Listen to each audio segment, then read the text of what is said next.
નમસ્કાર, round up Gujarat સાથે હું છું આપની સાથે મહેન્દ્ર। વાત કરીએ સમાચારની તો મહત્વપૂર્ણ સમાચાર સામે આવી રહ્યા છે, જ્યાં અરવિંદ કેજરીવાલને જામીન મળતા કાર્યકરોમાં ઉત્સવ।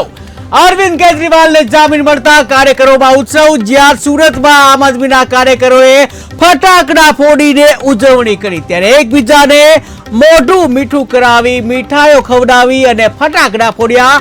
ત્યારે આમ આદમી પાર્ટીમાં ઉત્સવ જેવો માહોલ સર્જાયો।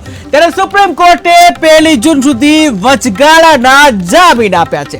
તો ઉલ્લેખનીય છે કે લીકર કેસમાં અરવિંદ કેજરીવાલ જેલમાં હતા, ત્યારે અરવિંદ કેજરીવાલને આજે 1 જૂન સુધી વચગાળાના જામીન સુપ્રીમ કોર્ટ દ્વારા આપવામાં આવ્યા છે। ત્યારે અરવિંદ કેજરીવાલને જામીન મળતા કાર્યકરોમાં ઉત્સાહ જોવા મળી રહ્યો છે। કાર્યકરો ફટાકડા ફોડીને જે મીઠાઈઓ વહેંચીને ડાન્સ કરીને જે ઉત્સવ મનાવી રહ્યા છે, ત્યારે ભારે ઉત્સવ કાર્યકર્તાઓમાં જોવા મળી રહ્યો છે કે જ્યાં અરવિંદ કેજરીવાલને જે જેલમાંથી વચગાળાના જામીન સુપ્રીમ કોર્ટ દ્વારા આપવામાં આવે છે, ત્યારે કાર્યકર્તાઓમાં ભારે ઉત્સાહ જોવા મળી રહ્યો છે કે જ્યાં અરવિંદ કેજરીવાલ એ આમ આદમી પાર્ટીના જે સંયોજક છે, રાષ્ટ્રીય સંયોજક અને દિલ્હીના મુખ્યમંત્રી પણ છે, ત્યારે આમ આદમી પાર્ટીની મુખ્ય તાકાત કહી શકાય અરવિંદ કેજરીવાલ। ત્યારે અરવિંદ કેજરીવાલ જેલમાંથી વચગાળાના જામીન લઈને બહાર આવતા જ કાર્યકરોમાં જોશ જનૂન આવી ગયું છે અને કાર્યકરો જે ભારે ઉત્સાહમાં આવી ગયા છે, ત્યારે ફટાકડા ફોડીને,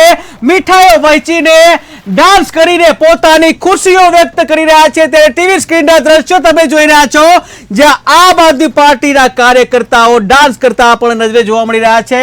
ત્યારે ક્યાંક ક્યાંક ફટાકડા ફોડીને પણ ઉત્સવ મનાવતા જોવા મળી રહ્યા છે। ત્યારે હાલ તો અરવિંદ કેજરીવાલને જામીન મળતા કાર્યકરોમાં ભારે ઉત્સાહ જોવા મળી રહ્યો છે। સુરતમાં આમ આદમી પાર્ટીના કાર્યકરોએ ફટાકડા ફોડીને ઉજવણી કરી છે, એકબીજાને મીઠાઈઓ ખવડાવી અને ફટાકડા ફોડી ડાન્સ કરી અને ભારે ઉજવણી કરી છે। ત્યારે આમ આદમી પાર્ટીમાં ઉત્સવ જેવો માહોલ છે। ત્યારે સુપ્રીમ કોર્ટે અરવિંદ કેજરીવાલને 1 જૂન સુધી વચગાળાના જામીન આપ્યા। માનનીય સુપ્રીમ કોર્ટે અરવિંદ કેજરીવાલજીને વચગાળાના જામીન આપ્યા છે। જે લોકશાહી પ્રક્રિયાની અંદર ભાજપે વિપક્ષને અને વિપક્ષના નેતાઓને ચૂંટણી પ્રચારથી દૂર રહી અને એક અનફેર જે ગ્રાઉન્ડ તૈયાર કર્યું હતું, એની સામે સુપ્રીમ કોર્ટે જે આજે નિર્ણય આપ્યો છે એ આવકાર્ય છે।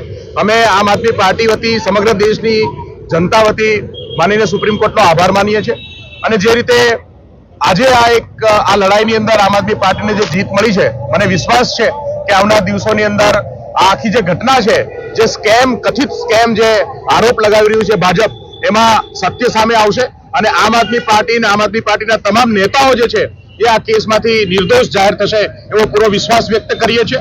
આજે સમગ્ર ગુજરાતમાં, સમગ્ર દેશમાં આમ આદમી પાર્ટીના કાર્યકર્તાઓ અને એવા લોકો કે જે લોકશાહી વ્યવસ્થા જળવાય, ન્યાયતંત્ર જે છે એ વ્યવસ્થિત રીતે કામ કરે અને આ દેશની અંદર લોકતંત્ર ટકી રહે, એવી જે લોકોની અંદર લાગણી છે, એવા તમામ લોકો માટે ખુશીનો દિવસ છે।